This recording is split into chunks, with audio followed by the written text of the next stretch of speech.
Explain that one. It's hard to explain any of ours. You know, but again, I mean, we start out 17-3 down, and I just thought we just hung in there. I thought, again, it was similar to, I don't know what game it was, where we got down and cut it in Toronto, where we cut it back to 7, 4 before halftime, and that kind of allows us to be within reach. They're such a tough team because of their movement, and every time we cut it to 1, they get it back to 10. They cut it to 1, they get it back to 10. But it was a well-played game, both ends, and we made some big shots. Fourth quarter, our shooting was unreal, 41 points in the fourth quarter. And our best scorer, Lou, made a game-winning pass, and there's so many lessons there. There's so many guys, if they're the guy, will shoot it anyway because they think they have to. And Lou saw the open guy, hit Austin, makes the shot. That's complete trust. And that's how you win in basketball. Why the lack of spark to start the game, but you get it as it goes on? I don't know. I mean, we've been so up and down there. Some nights we get off. Lately we've been struggling early. But it's hard to put a finger on. But it was there. Doc, how do you guys come back like you said, and then LaMarcus hits a jumper, Patty hits a big 3 to go back. Mm-hmm. How do you guys stay, engaged and not get, discouraged by something? Well, you just can't. I tell our guys that all the time. You just keep punching. And this is a cliche, but we talk about it. I think people, and I'm not saying we're champions or anything like that, but I always use the boxing analogy. I think people think fighters like the champions don't get hit. They get hit all the time. But it's how many punches are you willing to take to keep punching, and that was tonight. Like, we kept getting hit, but we kept punching as well, and that's what you have to do. You praise the team's resiliency, but are you surprised at any point of how you've been? No, I mean, I'm not, because I believe. I just keep saying, guys, I kept saying it in timeouts. We have plenty of time. We're going to win this game. We have plenty of time.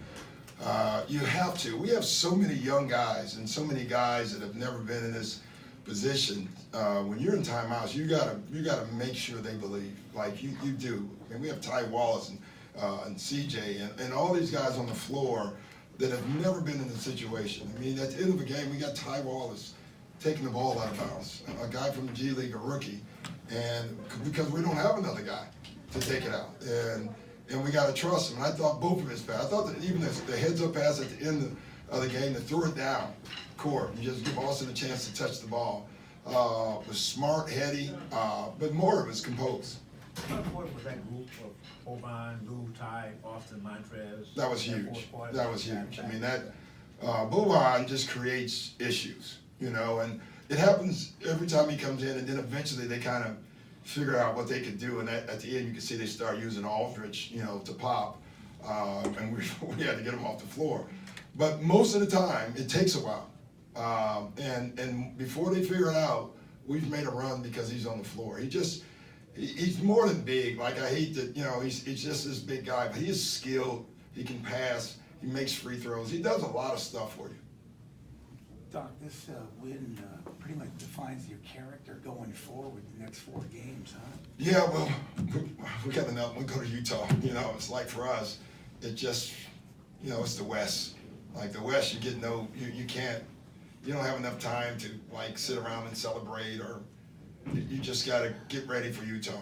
They're playing great, so like tonight I'll be watching Utah all night and all morning and all day tomorrow, and we got to figure out how to play them.